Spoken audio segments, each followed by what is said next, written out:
de pauvreté, comment on sort collectivement de cette situation-là. On pourrait passer le micro à partir d'ici. Mais qu'on s'en sort en une minute. Mais moi, tantôt, je me disais, comment on s'en sort? Pourquoi on n'écoute pas juste les gens? Tu mettons la base. C'est quoi vous avez besoin? C'est quoi qui aiderait? Qu'est-ce qui faciliterait? On ne peut pas prendre une personne en disant que toutes les personnes sont pareilles. C'est sûr qu'individuellement, on ne peut peut-être pas le faire pour tout le monde, mais quand même, ça ferait des regroupements et des idées. Là. Écoutons donc les gens, demandons-leur c'est quoi qu'ils ont besoin, puis qu'est-ce qui les aide. Pour ce qui est de moi, 2 petits messages à passer. Pour les personnes comme moi qui vivent la pauvreté, c'est de s'impliquer dans notre communauté pour devenir justement la voix de ceux qui ne sont pas capables encore de le faire.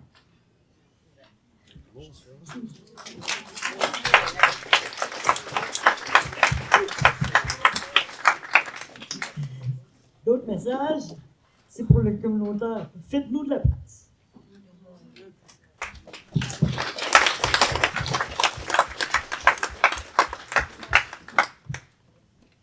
C'est dur de rajouter quelque chose après ça. Je pense que dans ta question, il y avait une partie de la réponse dans le comment on agit collectivement, premièrement, avec les personnes qui sont les meilleures placées, les personnes qui le vivent pour nous le dire. Au début, tu as dit on est fâché. Depuis tantôt, je le répète, je suis fâché. Mais je pense que c'est une partie aussi. Il faut être un peu fâché, pas trop. Moi, je trouve faut se préserver aussi là-dedans pour être capable de continuer. Mais juste assez pour te dire, tu sais, le dire, c'est pas normal de vivre comme ça. On devrait jamais trouver ça normal. Donc, être fâché, mais quand même travailler en dialogue et travailler tout ensemble. Donc, je parle de oui, les premières personnes à écouter, c'est les gens qui le vivent, mais il faut que les ministères se parlent, les gouvernements se parlent, il faut que tout le monde travaille ensemble plutôt que d'avoir toujours une lutte de pouvoir infinie. Donc, c'est long changer, mais il faut travailler en prévention. Donc, 2 mots-clés, collectivement et en prévention en amont. Moi, je continue à croire au travail d'éducation populaire, au travail de mobilisation, au travail de défense des droits. Puis, à partir de où j'ai les pieds, moi, j'essaie de former des alliés pour que les prochaines générations qui arrivent là, dans les organismes communautaires, ou même s'ils ne vont pas dans les organismes communautaires, qu'ils soient ailleurs, mais qui se posent comme alliés par rapport aux personnes en situation de pauvreté. Pour moi, étant une personne à l'aide sociale, je suis d'accord avec Joanne qu'il faut s'unir les uns les autres, bien sûr. Et pour les personnes assistées sociales, je dirais que ce serait de supprimer l'entièreté des dettes à l'aide sociale. Ça, là, ça ferait vraiment du bien.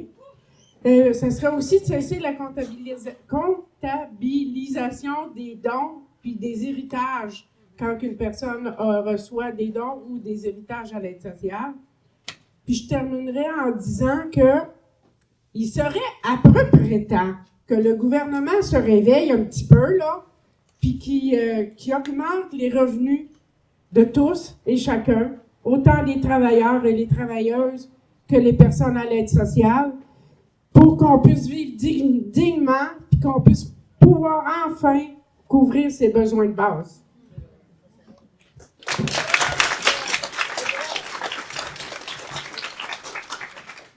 Je pense que tout a pas mal été dit. J'aurais envie d'ajouter, mangeons les riches.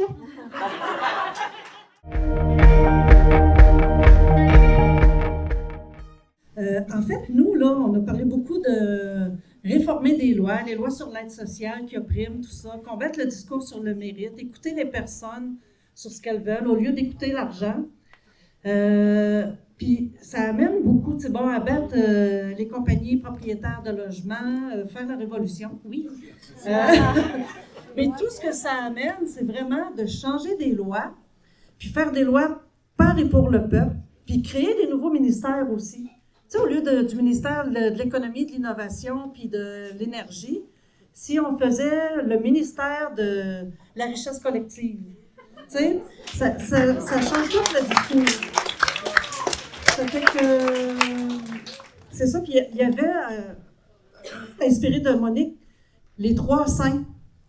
S'informer, s'indigner, s'impliquer. On veut vivre, pas survivre.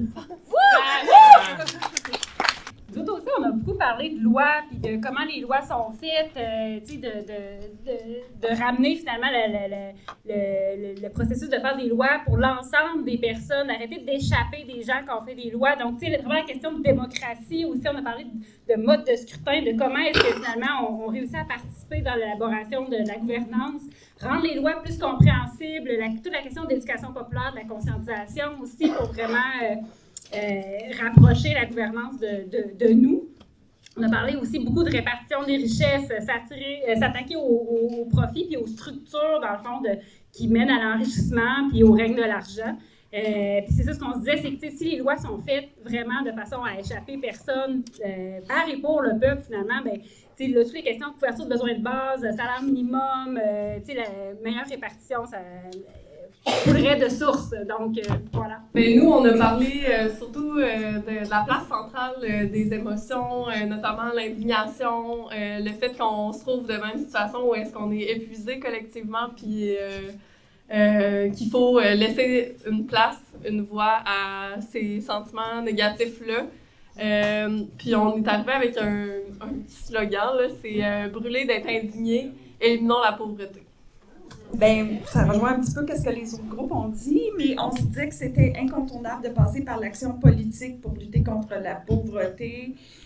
Nous aussi, on a parlé de changement de loi par rapport à l'aide sociale et d'autres lois, de l'importance de travailler ensemble, de faire front commun dans les luttes, d'élargir la lutte aussi, tu sais, que là, tu sais, par rapport à la pauvreté, c'est aussi la classe moyenne qui est touchée, donc de s'allier plutôt que de se diviser. De redistribution de la richesse, des liens aussi, tu sais, que entre la justice sociale et la justice climatique, que ça va continuer, il faut continuer de se mobiliser. Puis on se disait à la fois aussi, il faut continuer d'aider les gens au quotidien, tu sais, de les accompagner, mais il faut vraiment agir sur les causes en même temps. Voilà. Sensibilisation, travailler ensemble, communication, information, élargir les luttes entre les régions et revenu de base, redistribution par impôt. Alors, c'est évidemment aller dans plusieurs directions. Je dirais quand même, là, on a parlé entre autres de politique sociale, entre autres de l'importance de soulager là, les besoins de la vie, là, avoir des politiques sociales justes et adéquates, évidemment. Mais aussi un enjeu de politisation, de ramener le pouvoir au peuple, avec deux mots quand même, la question de la solidarité, mais surtout d'être déterminé. Donc, nous, on a demandé un revenu de base pour tous et tous qui couvre les besoins de base, mais aussi les loisirs, parce que ça compte.